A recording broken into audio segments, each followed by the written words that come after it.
Okay, so now it is officially showtime. So, all right. So, happy Saturday, everybody, and welcome to the Power of Girlhood. My name is Summer, and I will be the host for today.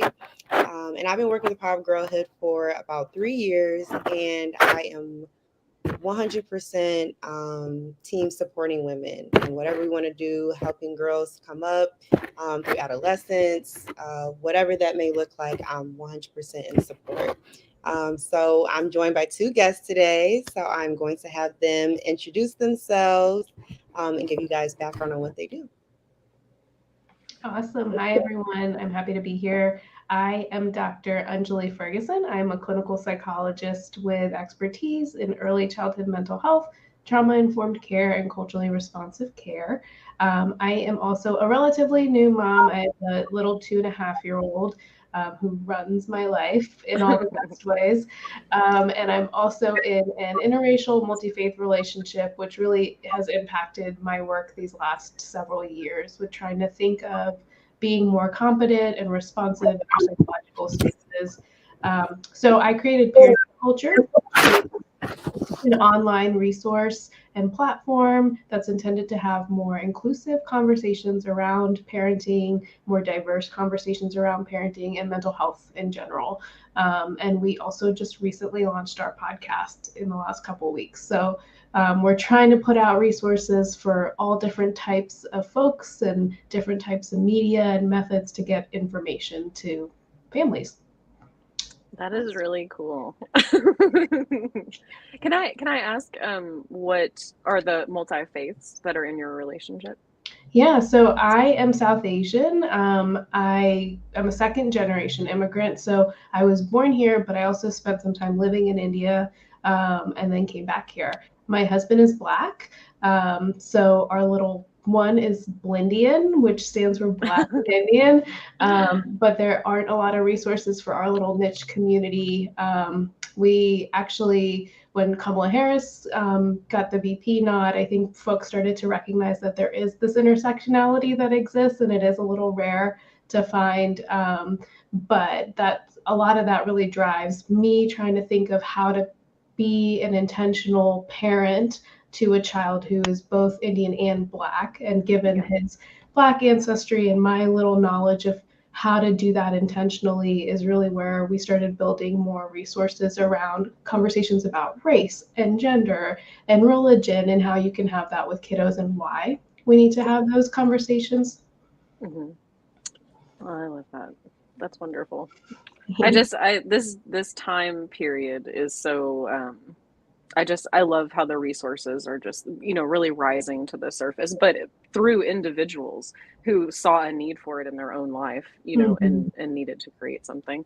Um, I'm Megan. Hello. Okay. And I've been building communities for over 12 years. It didn't really start intentionally. It's been a natural part of who I've been, that I love to gather people, and especially women, in safe environments where we can feel vulnerable and have important conversations that we can't always have with the people in our immediate circles. And I think through like this pandemic period, we've really seen that experience of isolation, and when we don't have those types of, because for a while it was a physical community, and then it had to transition to mostly online, even though the online factor was already there. um, yeah, having not having that physical space to go through, and then the isolation, you really see the importance of at least having like one person around you who has a like mind or an open mind enough to hold space so you can process what's going on in your life. So I've always gravitated towards community building. I was hired very young. My first like online job was with Lissa Rankin, who's an OBGYN and writer. She had Owning Pink a long time ago, and I was just an enthusiastic community member, and they ended up hiring me to manage the community, and then I just took off from there. So I've worked with other coaches, educators, teachers, and helping them build their communities and manage that space, and also, just support engagement and connection. But my real passion is in working with women and giving them a safe space so that they can hear what's coming up in themselves clearly. As a chronic people pleaser, or like really that's my trauma response to, you know, wanting to appease my parents growing up. Um, it's taken me time to begin to value my own voice and hear my own voice clearly, as opposed to the opinions of the people around me that I really, they're important to me and I want to make them happy and comfortable in life. But it was often at the sacrifice of myself. And so I think it's important that we have that connection in our life, whether it's one person or several, or you hire a coach, or you have a natural community that you're lucky enough to find online or in person, whatever it is, to really be able to hear that voice that's coming up inside of you clearly, because nobody else is going to hear it for you. You know, like I'm also a professional intuitive, and I give voice to the energy that's there, but it's nothing that you haven't already been feeling or thinking or knowing. We have to have that confidence, that trust, to begin to take the steps that we're feeling guided towards, which I'm sure like is how you began building this community of yours too. There was like this nudge of like, I have to answer this type of calling. So I'm a community builder, but that is at the heart of everything that I do. And yeah, that's what I bring to the table today.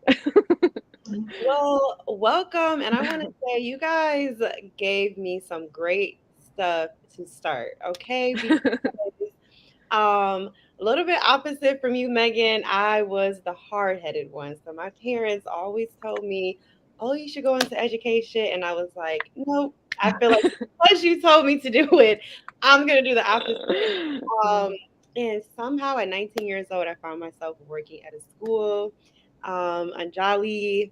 I ended up being in early childhood. And when I started working with preschoolers, I realized how important it was. And also, kind of the lack of knowledge of how important people need to know it is. You know, a lot of people don't see the importance of early childhood, setting that foundation from birth to when they're 5 years old. So I've been working with in early childhood for like 5 years. And so I 100% see the importance. And so that kind of leads me into my first question is how did you guys really find your path, your passion or your purpose? You know, I think for some people like myself, your purpose kind of finds you. I kind of just took a summer job at a school, ended up realizing I really like working with kids. Other times, you know, some people are just like, I was, you know, born for this. I was made for this. You kind of always knew what you wanted to do. So, just speak a little bit about how did you find your purpose, and kind of the background that led you to the work that you do now. Yeah, Megan, you want to go first? No, I want to hear from you first. Okay, so yeah, my story is a little odd in that, so I grew up outside of the DC area. It's very diverse phenotypically, you know, and I thought I knew what diversity was. I thought I really understood diversity growing up there, but it wasn't until I left the DC area and realized that no, I actually don't. Like DC is a little bubble, a socioeconomically high bubble. The experiences are just different. But when I was about 8 years old, my dad decided he wanted to move back to India. So we literally shipped up our entire house, like cars and everything, moved to India for a few years. And I was in boarding school there for a few years. And that experience was just so different from how I grew up here in the United States, even as a South Asian child. And that's when I knew I wanted to do something with children, because in my boarding school, we would often have like service visits where we'd attend orphanages and such. And to me, the stark contrast of kind of the trauma that I saw there versus what I was exposed to here at that young age, I just kind of knew that that was something I wanted to do. I didn't realize psychology was the route that I was going to take. I thought it was going to be something more traditionally South Asian, like the medical profession of some sort. But then psychology really resonated with me. So I started graduate school, started my path on researching early childhood and parenting as it relates to early childhood. So that's been a huge focus of my clinical and research work. But it wasn't until Michael Brown when my husband and I, we've been together for a decade and a half now. It's been a long, long time. But Congratulations. it's been a long time. But even in that process, again, I thought I understood the experiences of Black America. I don't, I never will. And that was a realization that came to me after Michael Brown, when I realized that my family members, my husband's family, their reactions to his murder was just not what I expected and not what I thought. And to me, being in the trauma world, I have this realization that even when we talk about trauma, when we talk about trauma-informed care, we don't really talk about racism and discrimination and how that impacts and has a trauma response. So it's been about 7 years where I started diving into racial trauma as an area of focus and understanding what that does for kids, because it does have an impact for kids. So all of that happened, pandemic happened, have my own kid, George Floyd happens. And for me, then it was like, okay, there really are no resources for folks, just nothing when it comes to broaching discussions about diversity or inclusivity in kids and families and parenting. So this idea of creating a space that had that and really supported all different types of families was always in the back of my mind, and that was my push to kind of make it come to life. So within the last couple of years, I've invested more time and energies into that, and we're still building, we're still growing, but it's something that I'm really passionate about, and really feel like it's a need that exists that we sometimes don't even recognize is a need that exists. Yeah. or really like weird to go about finding the resources, what even if you do realize that the need exists. Yeah, that's like cool. I think the courage too that you have to even pursue it, because everybody knows, I feel like when you say race, like it's like the elephant in the room. Nobody wants to talk about it. We even know people that like to pretend, oh, we don't see race, but you have to. You have to, because there is a lot of trauma when we talk about that, when we look at the historical context of a lot of racial disparities. So it's so important to have more resources. You can't, get help for things that we can't talk about. right. Even the courage that you have to, face it and go for it is 100% awesome. I love that. Well, thank you. And it's something I say a lot in the workshops I do, is that talking to kids about race, kids notice differences really early. They notice it in early childhood and they want the language for it. It's us adults that are uncomfortable having the conversation. We're afraid of messing up. We're afraid of saying the wrong thing. We're afraid of harming folks. But there's ways to take accountability and ways to recognize it is a learning process, right? And I think once we can put our own guards down, then we can really empower our kids to be more empathic too. And that's like the biggest step, is moving past the I'm being blamed for being racist and recognizing all of us have a little bit of internalized racism in there because of the systems we're a part of. But then, like, what do we do now? How do we move forward and actually build community and build dialogue that'll help our next generations? All about solutions. Yep. Yeah, exactly. It's very powerful. Okay, so Megan, tell us about you. Oh, my path is a little messier than that. I will say that from the point of finding purpose, I have always been naturally someone who people have said, like, you're wise for your age, or they'll come to me to. So I know that I have a natural way about who I am in this lifetime where I can provide that space for people. So I'll say that, like, it is part of who I am in that way. But I will say that, like, even now, while I have a podcast, I have an online community. Megan in my pocket is my brand, because I had too many people tell me, like, I wish I had one of you in my pocket. So I was like, I'm just gonna call it that. And I'm an illustrator. So, like, on my Instagram, if you go there, it's a lot of bright colors, a lot of illustrations. I have a variety of channels in which I express myself and also create these pathways for intuitive messages to be received or people to connect with me. But I have an innate feeling that, like, I can't even fathom what is to become of whatever I'm creating moving forward. Like, I'm also a musician. I'm also a writer, so, like, I just keep moving forward. And I think that as far as my purpose goes, I'm going to bring my faith into this a little bit. Like, every step of the way, I'm just like, help me fulfill my soul's purpose, help me fulfill what I'm here to do. And in each chapter, like, I go back to that piece that I mentioned in my introduction of just holding space for people to hear and see themselves clearly. Because I think when we do that, it gives us back our power. It gives us back the pieces of ourselves that we had to like chip away, shave away at for the pleasure of other people or whatever they needed. So I'm looking forward to future Megan seeing this interview and being like, she doesn't know what she's doing. But I move every day from that space in my heart of like, I'm here to help. I'm here to be my most authentic self, and I'm here to listen to that voice, and I will go wherever it takes me. And it has taken me in some crazy places.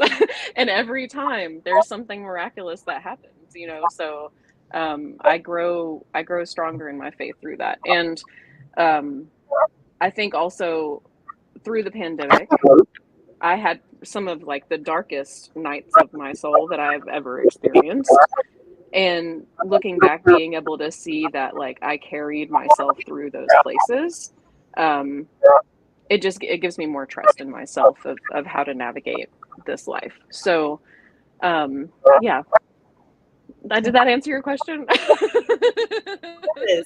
No, and I like that you started off by saying, that your path was a little messy because I think people, we talk about a lot when it comes to like social media, right? On social media, we're always posting the highlight reels, Yeah. post the good stuff, And you're staying authentic to your brand or your niche or feel good stories and things like that. But and honestly, I think majority of people, they want to see the blood, sweat, and tears. They want to see the hard work. They want to see when you didn't make it and how did you recover from that. And then to see the success story that comes out of that. So thank you both for sharing. So I want to talk a little bit about the demographics that you guys do work with. Like with me, I work with children, and I'm always keen to what are the factors that are really affecting kids. What's going to make the job more difficult? And I'm finding that as the pandemic hit and parents are losing jobs, divorce rates are crazy out of this world. I mean, I think every time I get a class, I may have, maybe one child who has two-parent household, that the things that really kids need to be successful. And so I know definitely it is home life that affects my students. And so it makes it hard when they come in class and they're having emotional outbursts, all of that stuff plays a role. So I know you work with children, Anjali, and I know Megan, some people work with also around women. So what are some factors that you see affecting the demographics that you work with the most? Yeah, I mean, I think there's just such a range of factors. So I always talk about them as, well, we talk about them medically as like social determinants of health, right? So we're talking about things like housing, nutrition, education, access to childcare, access to basic needs like food and nutrition. All of those things can have impacts on a family's functioning, and then how a child is absorbing and interpreting that information too. Um, the issue with the pandemic is that those existing social determinants of health became greater and wider disparities for certain groups. And I mostly work with marginalized populations. My clinic is in the city. It's intentionally that way so that I can serve under-resourced communities. But again, the issue is if you're not helping folks meet their basic needs, getting them to pay attention to more complex things related to thinking or feeling or behaving gets really hard. And that's just kind of basic psychological principles of if you're in fight or flight mode, then it's going to be really hard for you to learn new things, right? So I think there's a number of factors that still aren't addressed. And what I like to say in my trainings and workshops that I do with organizations and clinicians and staff is what we have to recognize is those determinants of health. The root of it is systemic racism. There's a reason certain groups just continue to have massive barriers and can't progress because we don't have the resources in place because our systems are built that way.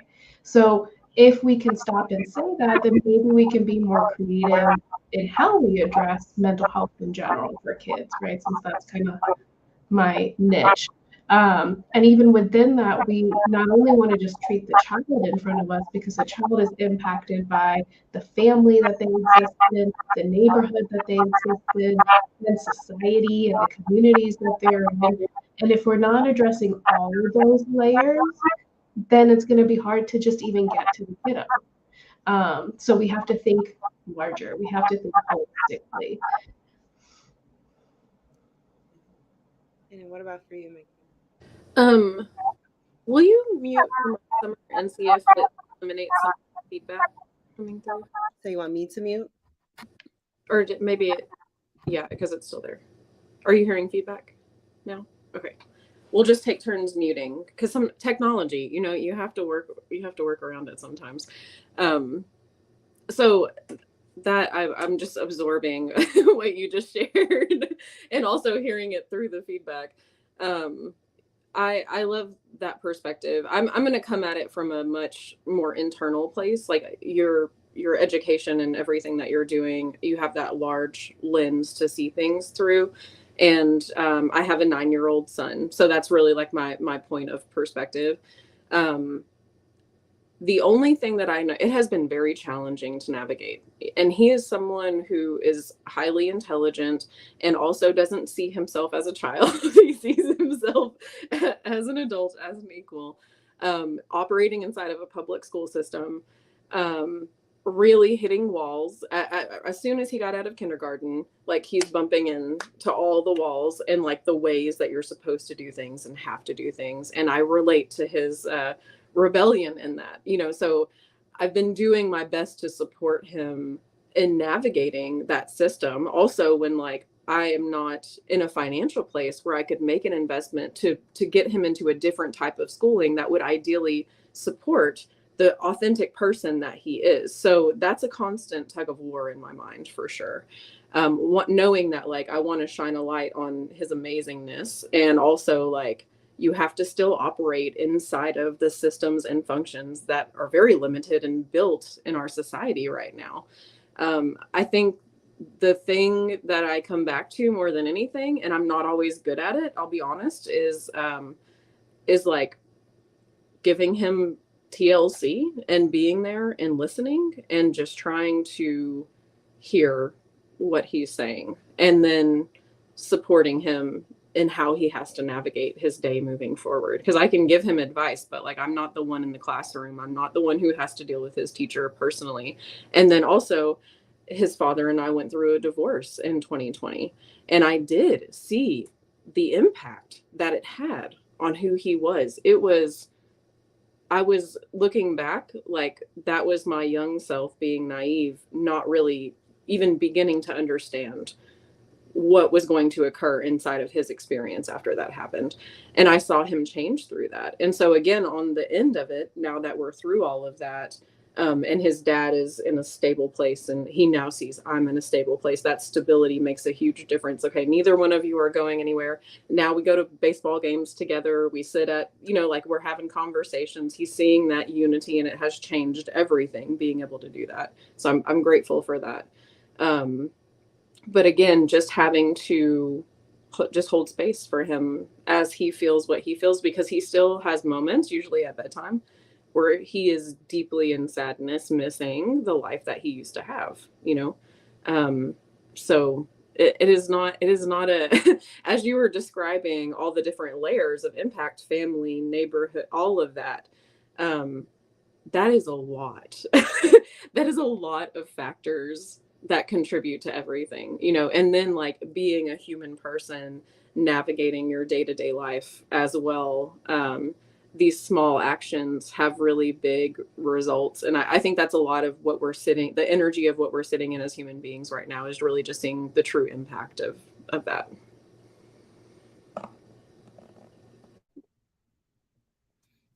So definitely want to mention, because you both mentioned it a little bit, the pandemic, I think we all can admit, has it's been stressful. We're just gonna not sugarcoat it. It has made a lot of our career stressful, personal life stressful. And so I love these conversations where we're talking about, okay, we went through some hard times, but here's how we came out of that, and here's how we're progressing forward. And it's something personally, just with wherever I'm working with. I do work with children too, but I also work with other women, and I have these conversations with them.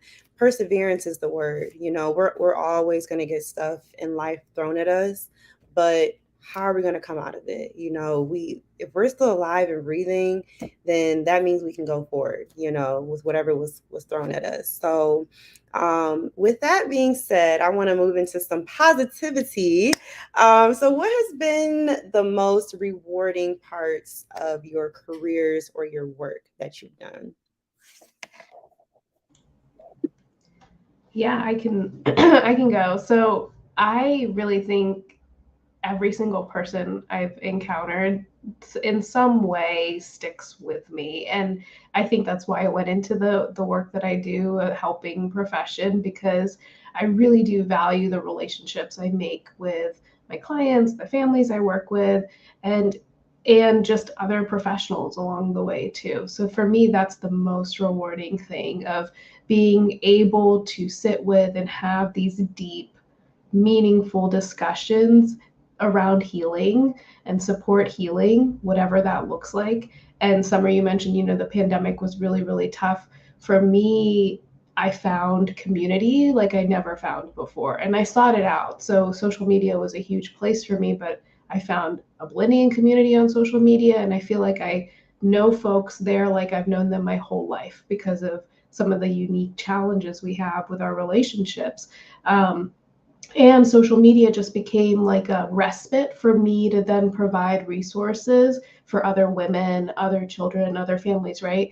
And watching that and getting the feedback about how some type of educational thing I would have done or posted or held made such a lasting impact for an individual because they weren't seen otherwise or their experiences weren't heard otherwise. That to me has been the most rewarding piece of what I do.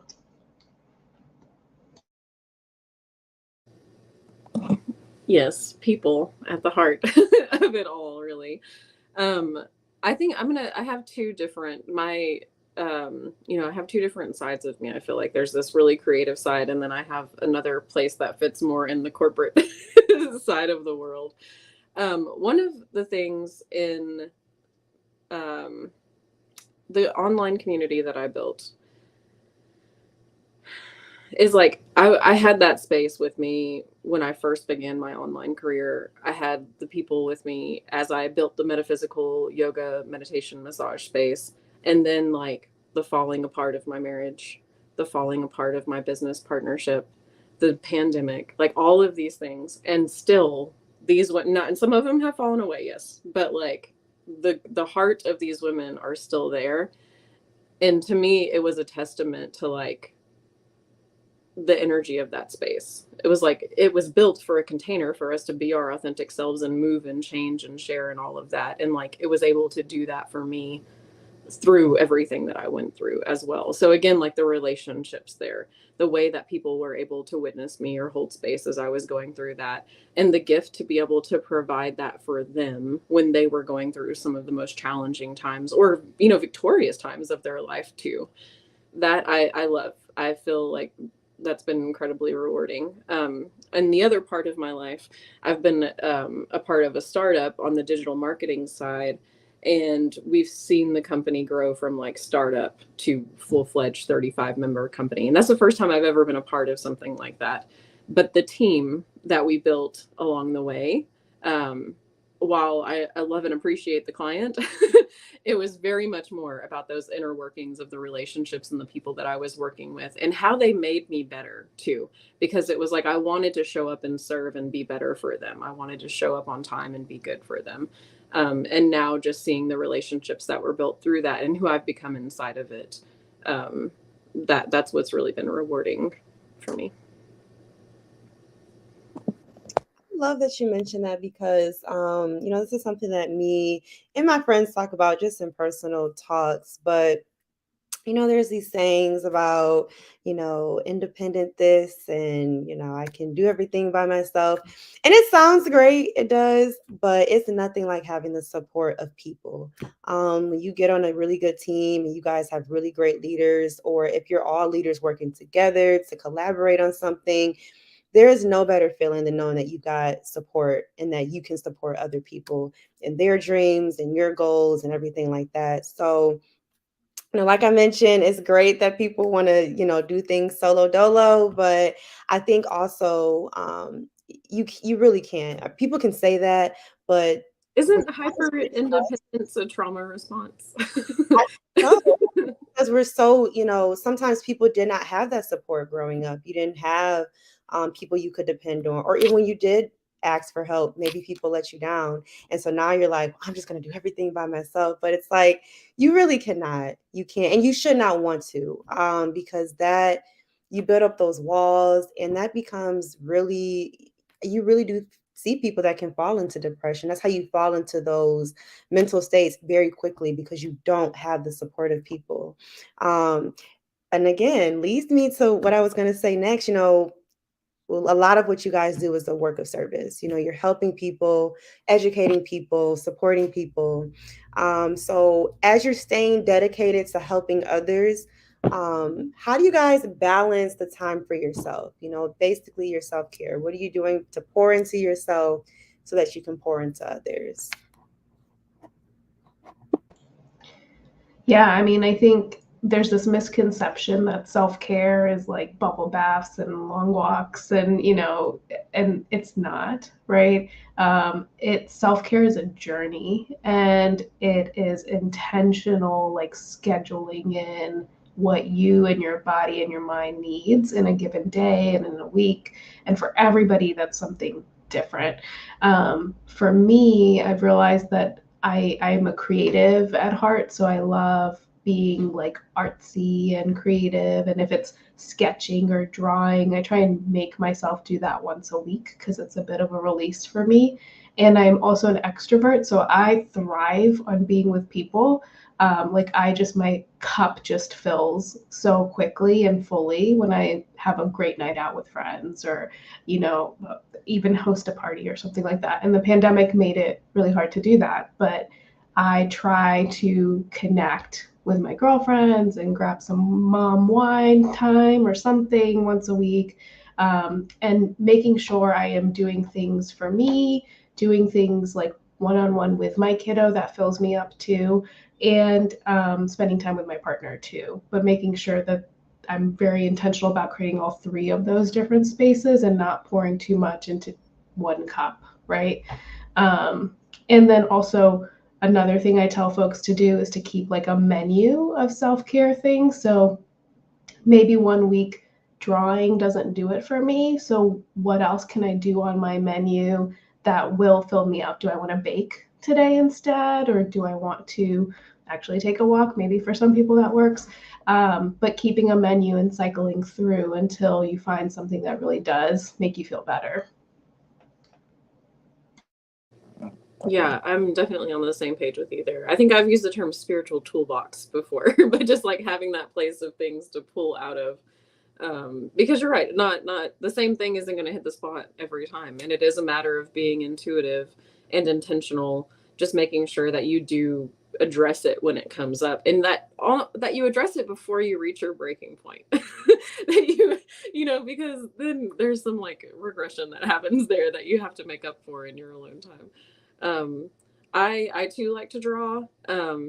Not necessarily going for a walk, but sitting out in the sun or I live in Texas. And so, my partner's parents they have a beautiful piece of property where it's just like open field, blue sky, birds, and I will go and lay on the ground out there, just like an hour soaking it up. And that's so restorative for me. Other times it is girlfriend time. Like there are occasions where I want to externally process and also receive the experience of someone that is close to me that I love.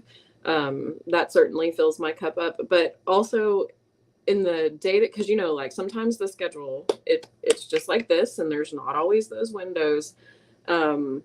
Honestly, prayer, like in those moments when I hit the wall and I'm just like, I need a shift in this and I don't know what to do to make it happen. Help me, please, like show me. And almost every time there's some kind of even if the situation doesn't totally resolve itself, there's a window that opens up. There's an opportunity that happens. There's a shift in how I'm feeling, or if we genuinely want resolution or peace and we're open to it. Sometimes we don't. Sometimes we want to be right. We want to stay in that space, and that's okay too. Like wherever you're at. But as far as self care goes, really being willing to like give up some of the uncomfortable places that I'm feeling so that I can receive a better experience. Love it. Look, I had a chance to move to Texas, and that is the one regret I have because my best friend is there now, and that's all she does is send me pictures when it's snowing here, and she's like, "It's beautiful down here." So, look, I feel you. I will be out there laying out in the sun Well, too. we have a week of 90-degree and almost 100 weather coming this week, so it's Yeah. it has its give and takes. Look, I love it. And, also speaking to self-care is not always, the cutesy roses and bubble baths. I still work that 9 to 5. So we get the PTO. And I remember I took PTO off just to run errands. I was like, I have so much to do. I was like, I just need a day to take care of it. And my coworker's like, you just called off just to run errands. And I was like, yes. And I felt so much better. I'm like, I went to the bank. I, took care of whatever I needed to do, got my groceries, and I'm like, I feel more relaxed and I can go into work and not have to stress and do it while I'm on, work hours. So it's like whatever it is that can make you feel better, go for it and do it and make sure you schedule the time to do it. Um, Lastly, just any advice that you have. I know, yes, we're coming out of a pandemic, but I think we're still seeing those long lasting effects. There's a lot of, I know you're a psychologist. I know they said there's just been an influx of patients that have been coming in with so many mental things that they're dealing with. And I know people have been turning to social media, trying to get more work through there. They're quitting so many. I mean, I'm a teacher, so every day we're losing teachers. It's no joke. It seems like every month I go, like someone else has quit. So we know people are stressed. We know people are going through it. But just any advice that you have related to the fields that you work in, that can kind of uplift people in this time right now. Yeah, I mean it's really tough because we are experiencing this collective trauma of what the pandemic has done, is still doing, right? It's still such an unpredictable, unstable wave. Like just when you think we're coming to the other end of it, now we're experiencing another spike.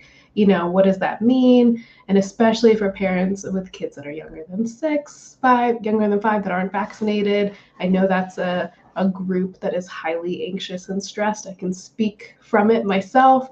And then even the CDC has released several reports on the mental health epidemic that we are seeing right now too. And we are only starting that epidemic that's following the pandemic.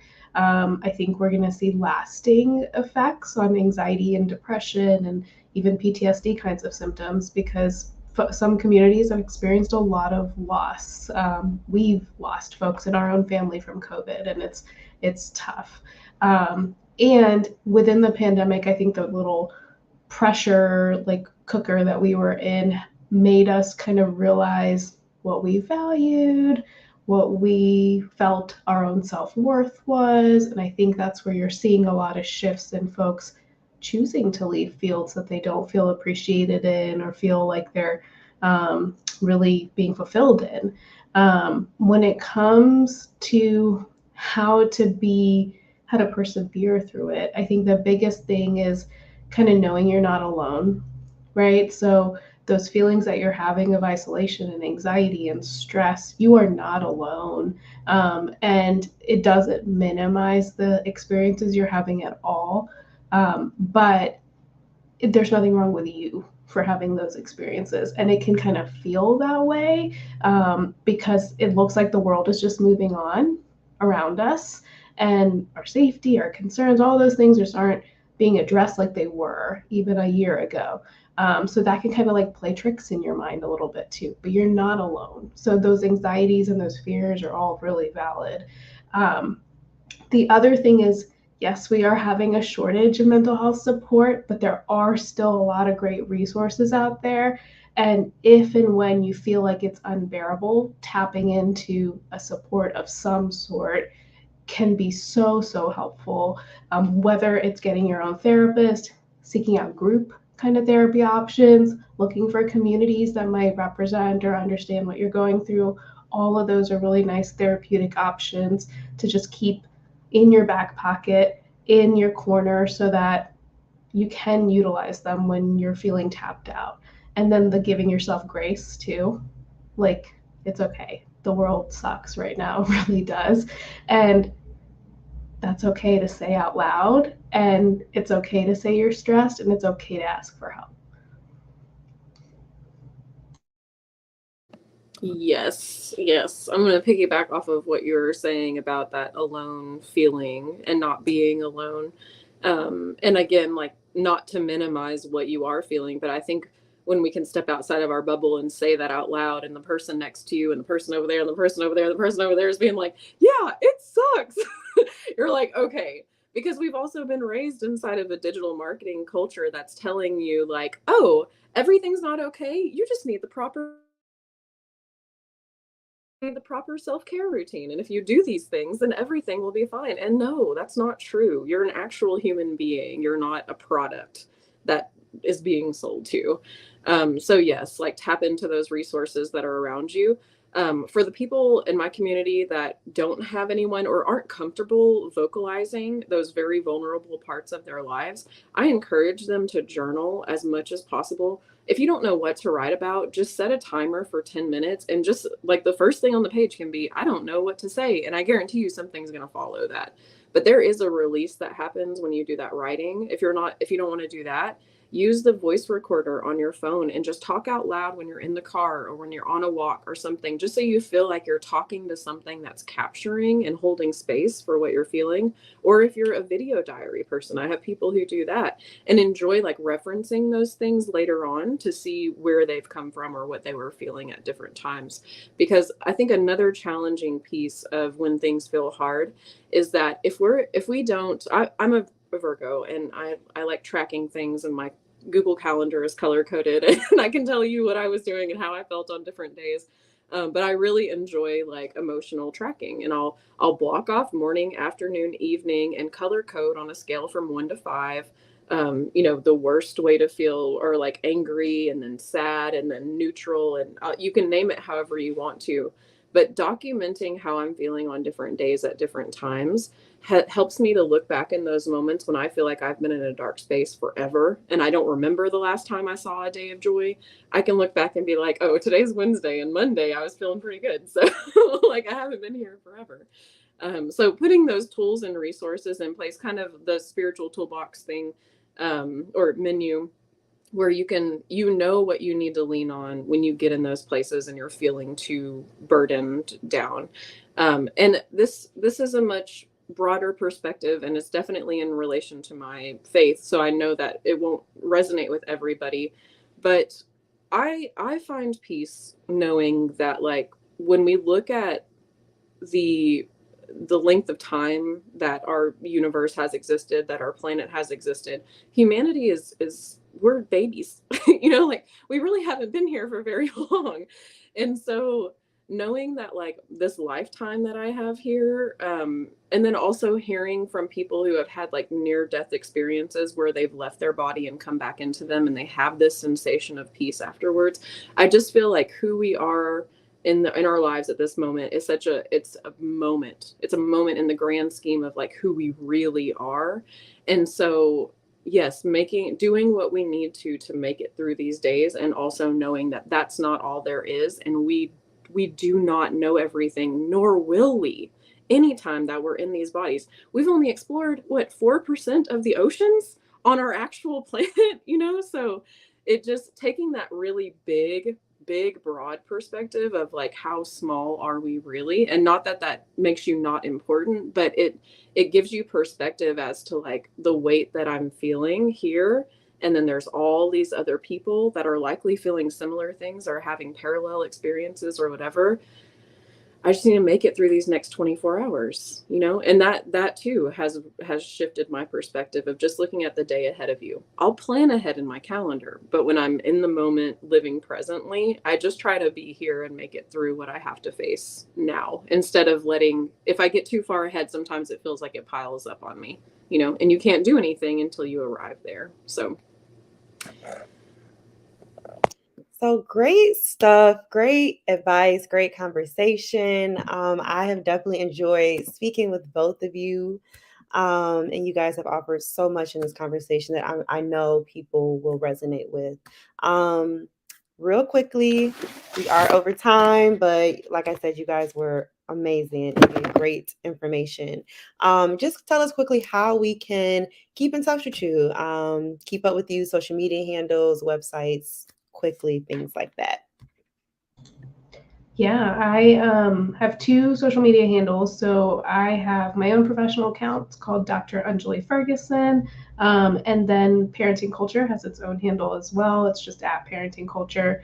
Have a website for my workshops that I offer and other educational content, which broadly speaking touches on like South Asian mental health, Bolivian mental health, culturally responsive care, and work with like national and state organizations to get folks up to speed on racial trauma and trauma-informed principles. That is draferguson.com. And then you can find all of our resources from Parenting Culture. And Parenting Culture itself is a team of psychologists who are racial, ethnically diverse, gender diverse.